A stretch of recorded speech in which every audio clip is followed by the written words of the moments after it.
Welcome to the ACE Masterclass, a new podcast series featuring ACE 2021 Critique and Awards winners.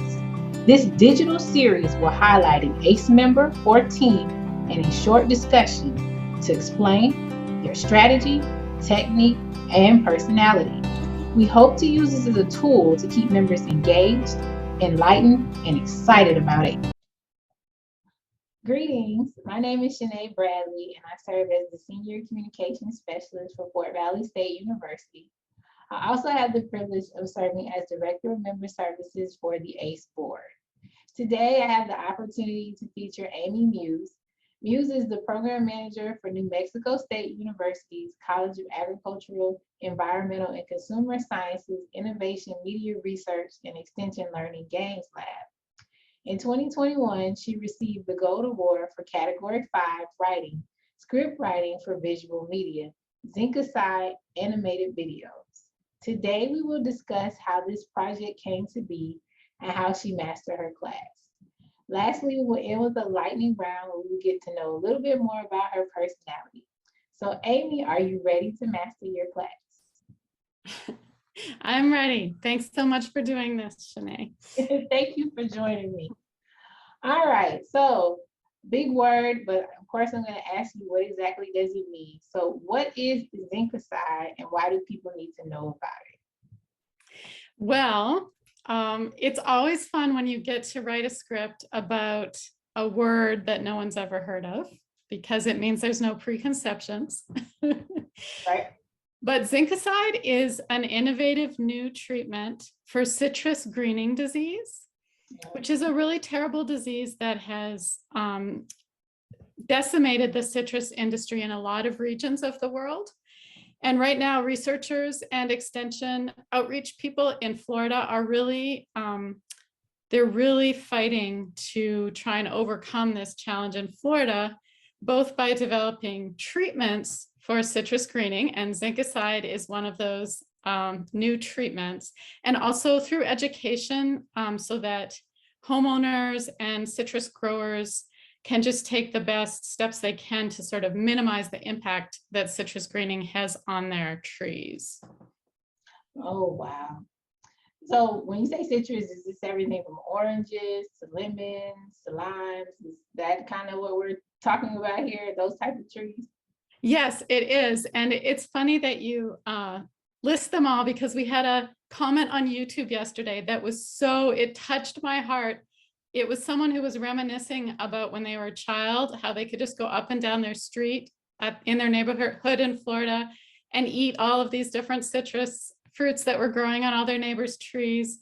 And they were saying how sad it was that maybe today's children wouldn't be able to have that same experience. So when I read that comment yesterday, I really felt motivated, as to the importance of this project. That's great to know, to see how far our work reaches as ad communicators, beyond just what we think we do in our state, but to think, we're affecting people throughout the US and maybe even globally. So I think that's cool. And I always enjoy lemonade, and I'm fond of orange juice as well. So all of these things sound like they would benefit me as well. So thank you for sharing that. My next question is, why did you choose to develop the script using animated videos instead of traditional videos to educate your clients? That's a question that we get a lot, because we love animations. On our team, as you can tell by some of the background images around me, a lot of our most successful products have been animated products. And sometimes that's because the audience is youth, but in this case, it wasn't youth.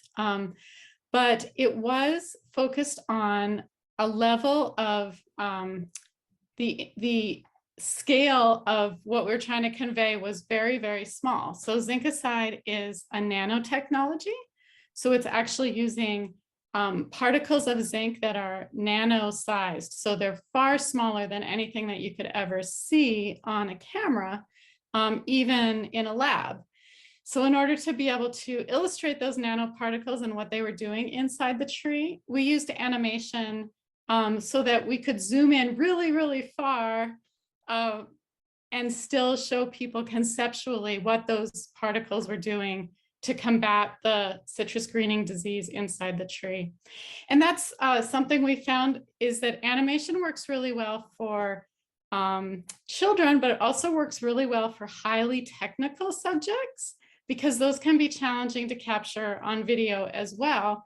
And it also can be easier for people to understand sometimes very complex science if you can show it to them in a cute way. Yeah. Seems like it makes it less intimidating, because Right. even when I saw the word Zinkicide, I was like, what exactly does that mean? And then I had a chance to watch the videos, and I was like, so they took something very scientific and complex and used animation, I guess, to make people feel a little bit more comfortable with the term, the topic, so they can understand it. So I think that was really neat that you did that. And you taught me something today about taking something technical and kind of using animation to explain it.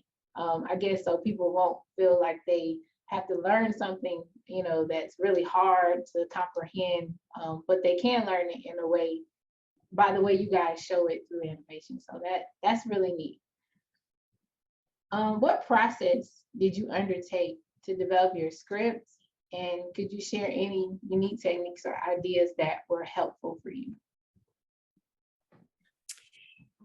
So our first step whenever we're developing a script is to create a design document. And that will explore the audience, everything that we know about the audience, and whether there are primary and secondary audiences who have different needs or more specific needs. Then we explore the learning objectives for the product. And then we explore the way that we expect it to be used. So the venue, the type of scenario that our outreach partners anticipate they'll be in when they're showing the video.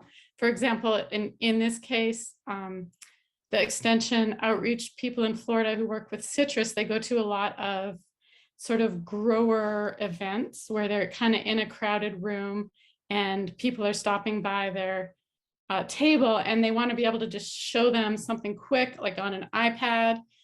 So it can't be too long. It needs to be something that's very visually dynamic and will catch the attention of the passersby.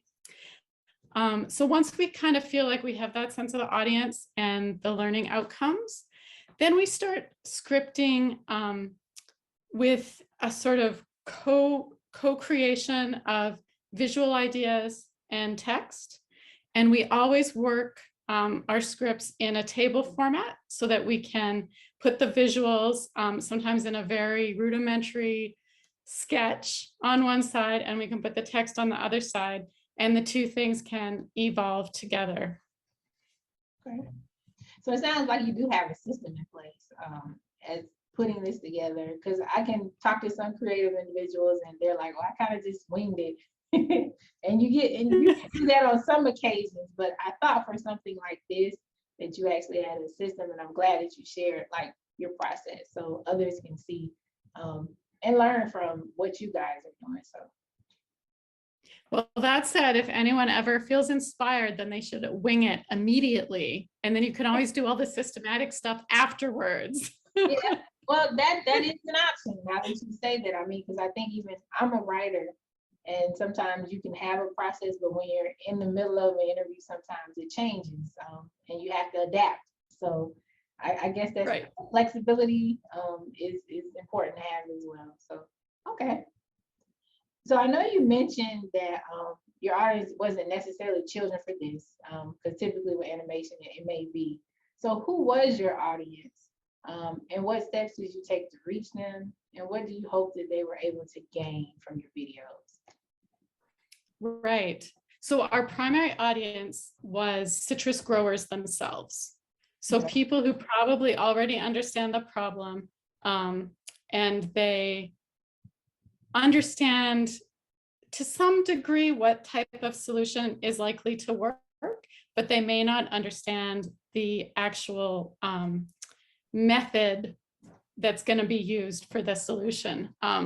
So we wanted to give them a little bit more depth of understanding of how Zinkicide would work, and also to dispel any fears that sometimes go along with the idea of nanotechnology. So it was kind of a double purpose. It was education on the particulars of the technical mechanism, but at the same time, education about the safety of nanotechnology and the reasons why you could rely on it not being a contaminant in the environment. So it kind of had a twofold purpose. Yeah, and then our secondary audience was just everyone in Florida, because citrus is important to everyone, consumers, homeowners, school children. It's something that everyone sees around them and knows is important to their state. So we wanted to serve that audience as well. Okay. Did you guys have metrics in place to determine if this was impactful? Did you reach the group you were trying to reach?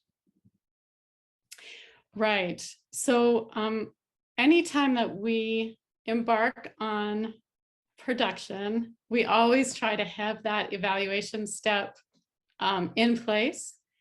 This project was a little bit different because as a commercial product, Zinkicide has to go through a process with the EPA in order to be registered and then certified for use, and it has not yet made it through that process. So some of these products were created in anticipation of when the product would actually be available. So they haven't really seen their full use yet. But we do track usage on YouTube, and together, all of our Zinkicide videos and animations have been used 8,417 times. Okay. Well, it seems like you did get, some good viewing from the product. So even though you didn't have the hard metrics, to report yet, it seems like you do have kind of some numbers that can let you know like who's watching, where they're watching from. Right. And yeah, YouTube lets us drill down on where those views came from. Yeah. Yeah, that's cool. And I like that feature as well, but sometimes we want immediate like feedback, like who's actually watching these or who's actually getting information from this. So it sounds like you guys did have some, some information to go by. So maybe if you decide to do this next time, this can kind of help you develop their process as well. Yeah. So how has the ACE Critiquing Awards helped you improve your craft? I don't know if you participated as far as submitting entries into CNA before, or if this was your first one, but would you talk about it some? Yeah, so I actually am a really big fan of the ACE Awards process because I've been submitting all of the entries from our department for a number of years. So I have read all of the judges' comments very carefully on many, many products. Oh, good. And I also have been able to share some of that feedback with the various team members on all these different products.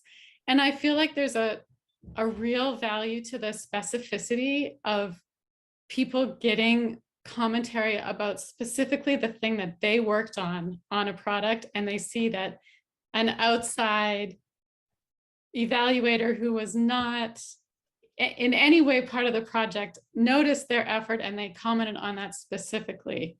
And there's a real power in that, both for knowing what you did right, but also sometimes for knowing what you did wrong. Yeah. But in a sort of non-judgmental way, being able to just pay more attention to that aspect the next time you make something. Well, I'm glad that it has been that way for you because, we do a lot of different projects in communications, and sometimes during the hustle and bustle, you're just trying to get it done. And you don't always know, well, could I have done that better? And to hear you say that you do take the feedback from the judges and apply it, that's what ACE is about, helping you get better. So I'm glad to know that you've been benefiting and sharing it with your team. So that's awesome. So I know nothing is ever done alone. We may come up with ideas, but we always kind of work as a team. in some regard in communication. So is there anyone you would like to thank for assisting you with this project? Well, I have to give a huge shout out to the artist and animator. His name is Evan Evans, and he was just an absolute joy to work with on this project.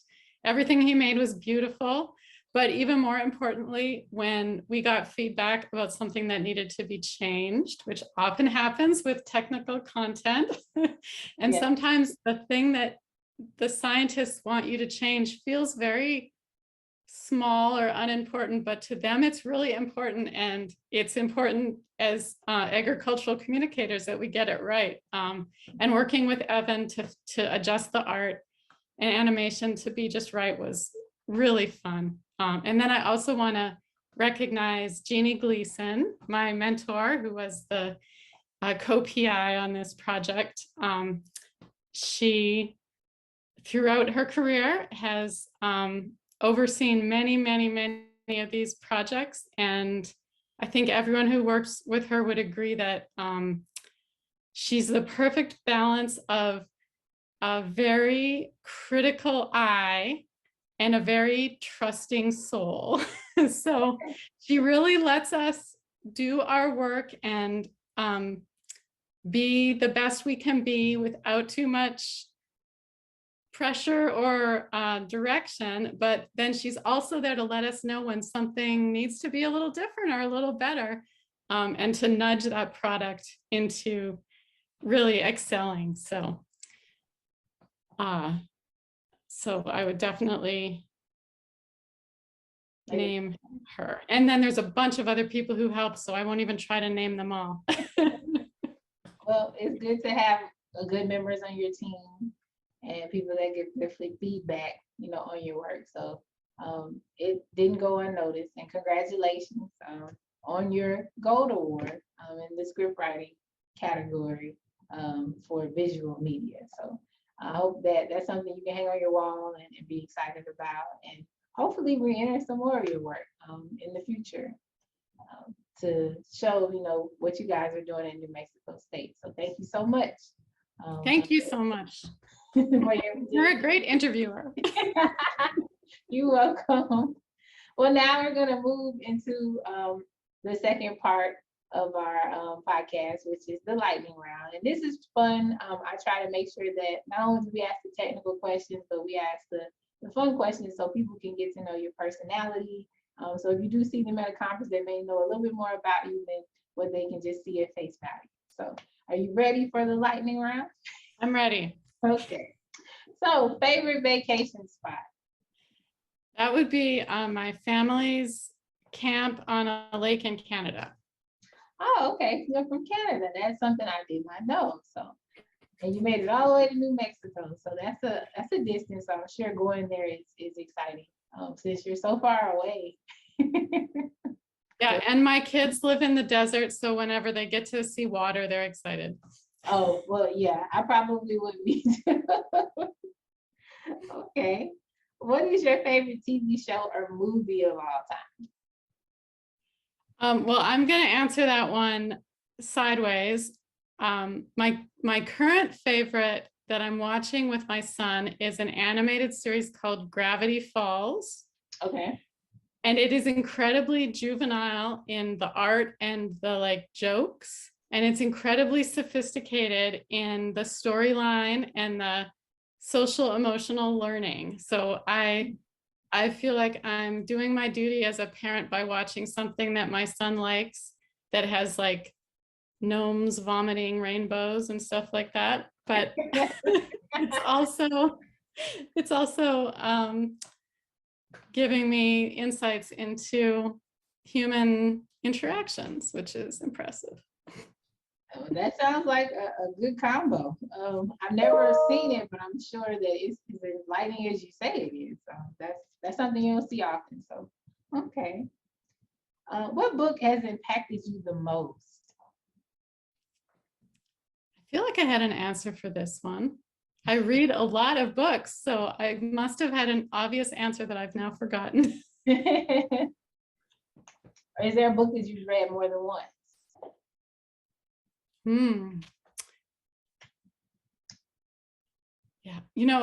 my degree is in creative writing, so this is like the question I should be able to answer, but somehow I can't. Well, it's okay because I feel like being a creative writer, you may write your favorite book. So, There we go. so let's just say your favorite book is the one that you're gonna write. How about we go there? All right. Okay. Well, what is your fondest childhood memory? I have a memory of one winter when it snowed so much that we had a snow pile in our front yard that I was able to build a cave inside of it with a tunnel. Wow. I'm glad that I survived that experience, but it's also a very fond memory. Yes, I can. If you could build, that meant there was a lot of snow. So I can imagine how cold it was in Canada. So yeah, you're a trooper to live to tell that story. I guess if it had melted, then I might not have lived, but.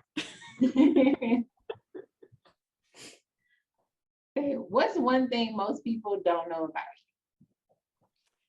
I have circumnavigated the globe. Oh, I okay. told my kids that the other day and they were like, why did you never tell us that before? Was this something you did when you were younger or? Yes, when I was in my early 20s. Okay, cool. So traveler. What's the one motto that you live by? My motto is, it all depends. Well, that's true. That is true. And very matter of Context is everything. yes, this is true. And last but certainly not least, what 3 words would you use to describe yourself? And once again, I cannot answer that question. Okay. Well, I actually meant to say it all depends as the 3 words to describe myself, but then I used it up early in your lightning round, so now I have nothing. well, I could give you one for sure. Creative. And maybe I could give you all 3. Creative. I would say fun loving, because when you talked about your son and watching the show that you guys like that has a mix of things that are for him and for you, and adventurous, because I think anyone that can build a cave within the snow and circumvent the globe is definitely adventurous. So I thank you so much, Amy, for participating today. It's been fun.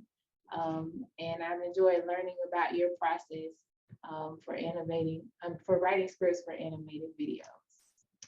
So I'd like to thank you and thank everyone for joining us this month for our ACE Masterclass podcast. I am Sinead Bradley. I serve as Director of Member Services for the ACE Board, and we look forward to seeing you next month for our next feature.